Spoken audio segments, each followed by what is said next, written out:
Assalamualaikum warahmatullahi wabarakatuh. Perkenalkan, nama saya Amel Anugrana Verlin dengan nomor NIM C0E021019 dari Prodi Keuangan Daerah.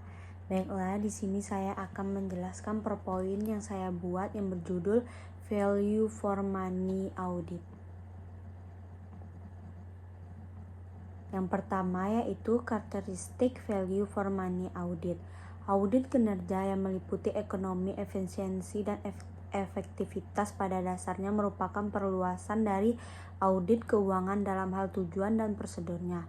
Pada audit keuangan dan audit kinerja tidak terdapat perbedaan definisi yang tajam karena definisi audit kinerja sebagai suatu proses dapat diturunkan dari definisi audit keuangan.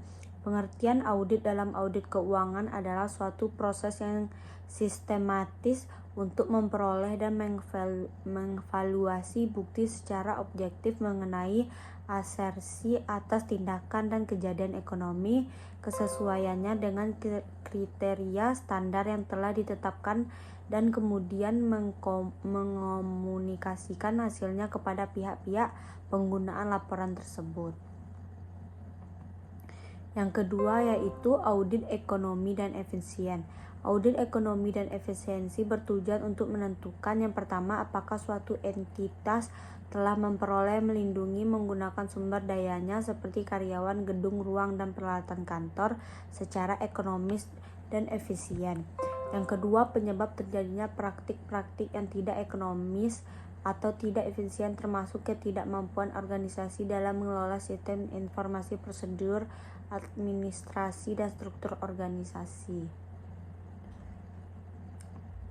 Lanjutannya secara lebih spesifik, The General Accounting Office Standard 1994 menegaskan bahwa audit ekonomi dan efisiensi dilakukan dengan mempertimbangkan apakah entitas yang diaudit telah yang pertama mengikuti ketentuan pelaksanaan pengadaan yang sehat, kedua melakukan pengadaan sumber daya, jenis, mutu, dan jumlah sesuai dengan kebutuhan pada biaya terendah, ketiga melindungi dan memelihara semua sumber daya yang ada secara memadai, keempat menghindari duplikasi pekerjaan atau kegiatan yang tanpa tujuan atau kurang jelas tujuan, kelima menghindari adanya pengangguran sumber daya atau jumlah pegawai yang berlebihan, keenam menggunakan prosedur kerja yang efisien, ketujuh menggunakan sumber daya, staf, peralatan, dan fasilitas yang minimum dalam menghasilkan atau menyerahkan barang jasa dengan kuantitas dan kualitas yang tepat.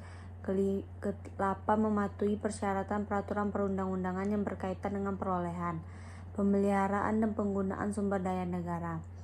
Prosedur untuk melakukan audit ekonomi dan efisiensi meliputi yang pertama perencanaan audit, kedua mereview sistem akuntansi dan pengendalian internet, ketiga menguji sistem akuntansi dan pengendalian internet, keempat melakukan audit, kelima menyampaikan laporan ukuran yang sudah dan dapat dipertanggungjawabkan mengenai kehematan dan efisien. 3. Audit efektivitas. Menurut Audit Commission 1986, efektivitas berarti menyediakan jasa-jasa yang benar-benar sehingga memungkinkan pihak berwenang untuk mengimplementasikan kebijakan dan tujuannya. Audit aktivitas. Audit program bertujuan untuk menentukan yang pertama tingkat pencapaian hasil atau manfaat yang diinginkan, kedua kesesuaian hasil dengan tujuan yang ditetapkan sebelumnya, ketiga apakah entitas yang diaudit telah mempertimbangkan alternatif lain yang memberikan hasil yang sama dengan biaya yang paling rendah. 4. Standar audit pemerintahan atau SAP. Standar-standar yang menjadi pedoman dalam audit kinerja terhadap lembaga pemerintah menurut standar audit pemerintahan adalah yang pertama yaitu standar umum, kedua standar pekerjaan laporan audit kinerja, ketiga standar pelaporan audit kinerja. Baiklah, sekian presentasi PowerPoint yang saya buat. Jika ada kesalahan, saya minta maaf. Saya akhiri dengan Assalamualaikum warahmatullahi wabarakatuh.